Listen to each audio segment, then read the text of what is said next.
आप सभी का माई वे ऑनलाइन क्लासेस में स्वागत है। इस वीडियो में हम आपको भारतीय संविधान की अनुसूचियों के बारे में बताएंगे।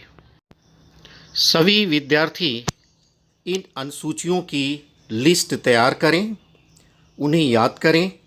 लगभग प्रत्येक वनडे एग्ज़ाम्स में यहाँ से प्रश्न अवश्य आते हैं। भारतीय संविधान में 12 अनुसूचियां हैं, लेकिन आपको ये ज्ञात होना चाहिए कि मूल संविधान में 8 अनुसूचियां ही थी। ये 4 अनुसूचियां बाद में संविधान संशोधन के माध्यम से जुड़ी गई, इसलिए ये बहुत ही इम्पॉर्टेंट हो जाती है हमारे लिए। तो पहले हम 8 अनुसूचियों के बारे में जानेंगे, उसके बाद फिर ये 4 अनुसूचियां जो बाद में जोड़ी गई उनके बारे में जानेंगे।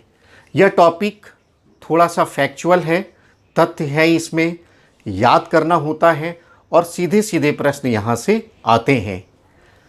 जो पहली अनुसूची है उसमें भारत के राज्यों के नाम है और उनके न्याय क्षेत्रों का उल्लेख है।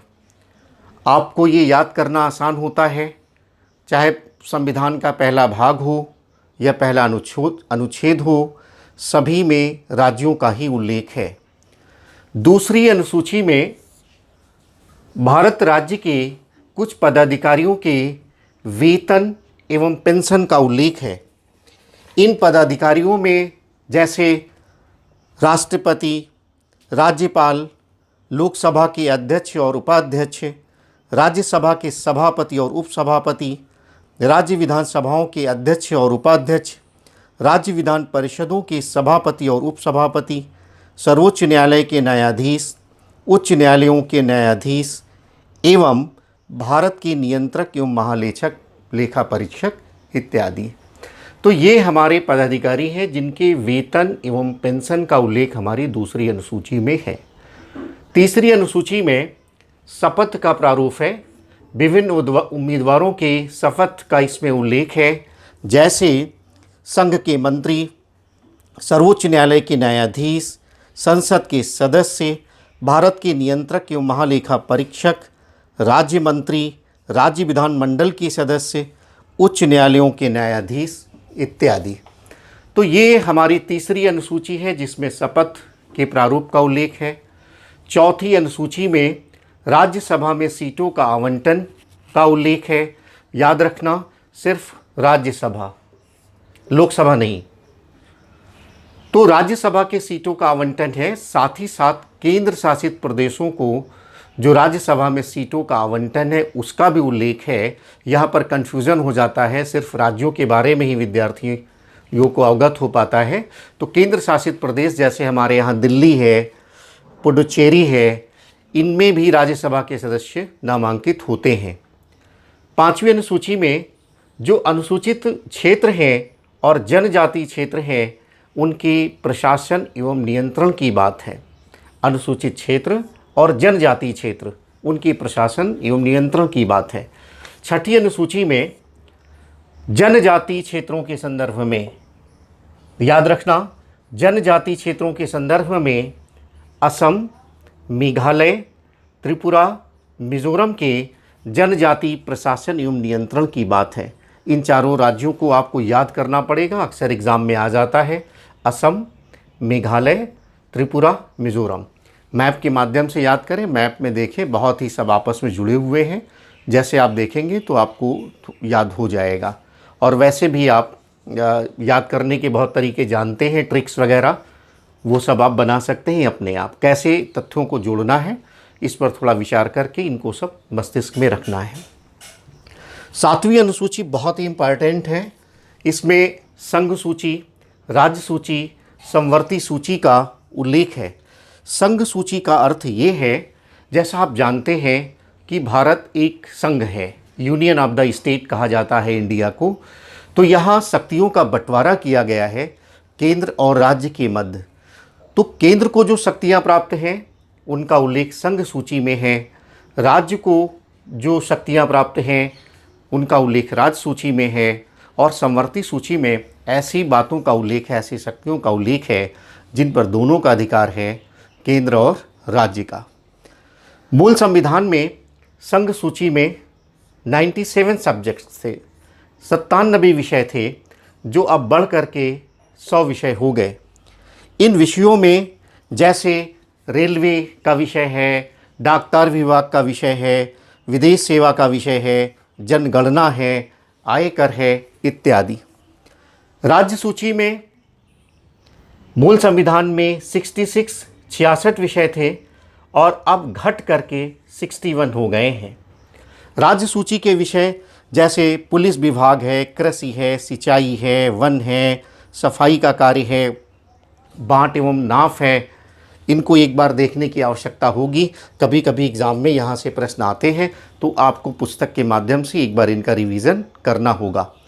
समवर्ती सूची में मूल संविधान में 47 सब्जेक्ट्स थे, 47 विषय थे और वर्तमान में 52 हैं, 52 हैं। समवर्ती सूची में ऐसे विषयों को रखा गया है जिनमें केंद्र और राज्य दोनों कानून बना सकते हैं, लेकिन यदि इन कानूनों में टकराहट होगी, कोई मतभेद होगा तो केंद्र का कानून माना जाएगा। 8वीं अनुसूची भी बहुत ही इम्पॉर्टेंट है। इसमें भाषाएं हैं, भाषाओं का उल्लेख है कि कितनी भाषाओं को हमारे संविधान में मान्यता प्रदान की गई है। तो मूल संविधान में 14 भाषाएं थीं। जैसे आपको ज्ञात होगा कि जब भारत में राज्यों के गठन की बात आई तो ये गठन भाषा के आधार पर किया गया था। एक आयोग बना और उसने जो रिकमेंडेशंस की उसमें 14 राज्य आरंभ में थे और इन राज्यों का आधार भाषा था, तो उन्हीं के अनुसार 14 भाषाओं को मान्यता दी गई। लेकिन बाद में इनमें और भी भाषाएं जुड़ी और वर्तमान में 22 भाषाओं का इसमें उल्लेख है। जैसे सिंधी भाषा जोड़ी गई आरंभ में। सिंधी भाषा जो जोड़ी गई वो 1967 ईस्वी में 1967 में 21वें संविधान संशोधन के द्वारा जोड़ी गई। उसके बाद 1992 में जो हमारा 71वां संविधान संशोधन हुआ उसके माध्यम से कोंकणी, मणिपुरी, नेपाली भाषा जोड़ी गई। उसके बाद 2003 में 4 भाषाओं को जोड़ा गया, जिसमें बोडो, डोगरी, मैथिली, संथाली थी। तो इस प्रकार से 14 + 1 + 3 + 4 = 22 भारतीय संविधान में 22 भाषाएं हैं। तो ये हमारी वे 8 अनुसूचियाँ हैं जो मूल संविधान में हैं। अब इसके बाद हम बाद में जो संशोधित की गई 4 अनुसूचियाँ हैं उनका उल्लेख करेंगे। 9वीं अनुसूची में भूमि सुधार और जमींदारी प्रणाली उन्मूलन से संबंधित बातें हैं। आज़ादी के ठीक बाद पहले संविधान संशोधन के द्वारा जो कि 1951 में हुआ था, ये जोड़ा गया। जैसा आप सभी जानते हैं कि आज़ादी के पहले भूमि संबंधी जो हमारे यहाँ नियम थे अंग्रेज़ों के बनाए हुए थे। आज़ादी के बाद उनमें परिवर्तन की आवश्यकता महसूस हुई और इस संदर्भ में पहला संविधान संशोधन किया गया 1951 ईस्वी में और इसे एक नई अनुसूची बना करके 9वीं अनुसूची बना करके संविधान में जगह दी गई। यह भी प्रावधान किया गया कि इस 9वीं अनुसूची में जो भी कानून रखे जाएंगे उनकी न्यायिक समीक्षा नहीं हो सकती। न्यायिक समीक्षा का अर्थ ये है कि सर्वोच्च न्यायालय को यह अधिकार है भारतीय संविधान के अंतर्गत कि यदि कोई कानून संविधान के प्रावधानों, संविधान की भावनाओं, संविधान के मूल्यों के प्रतिकूल है तो न्यायपालिका उसे रद्द कर सकती है। 9वीं अनुसूची में ये कहा गया कि जो भी इसमें विषय होंगे उसकी न्यायिक समीक्षा नहीं हो सकती। लेकिन हाल में सर्वोच्च न्यायालय का एक निर्णय आया जो कि आपको थोड़ा सा जानना है। यह निर्णय 2007 में आया था, जिसमें सर्वोच्च न्यायालय ने ये कहा कि 24 अप्रैल 1975 से के पहले जो विषय हैं और 24 अप्रैल 1975 के बाद के जो विषय हैं उनको अलग अलग दृष्टि से देखा जाएगा। 24 अप्रैल 1975 के बाद के जो भी विषय 9वीं अनुसूची में शामिल हुए हैं उनकी न्यायिक समीक्षा की जाएगी। दरअसल 9वीं अनुसूची में सरकारों ने तमाम ऐसे कानूनों को, बड़ी संख्या में कानूनों को डाला जिनकी न्यायिक समीक्षा नहीं हो सकती थी।